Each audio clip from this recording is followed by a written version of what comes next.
Blue eyes, blonde. Of course, may konting inggit na nararamdaman ako nung nakita ko si Bill. Alam mo, hindi, the very, very first time, nakita ko yung litrato ng bata, ang ganda naman ng anak ni Angge.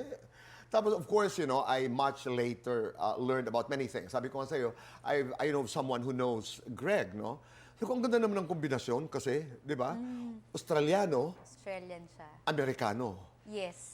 May Wow. dugo akong American and siya You naman have. half Australian. Correct. Oo. And can you imagine that combination? But tell us how you reacted nung nakita mo yung anak mo na blue ang eyes at blonde.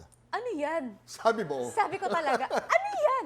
Kasi Tito Boy, na emergency cesarean ako, so hindi ako makabangon. So every time, binibigay sa akin yung bata para padedehin.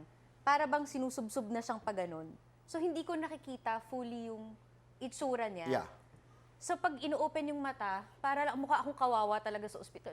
Kasi nagsisigawan silang lahat. Like yung mga lola and si Greg na parang, ano nangyayari?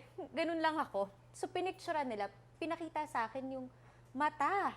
Sabi ko talaga, ano yan? Bakit blue? Saan galing? Okay.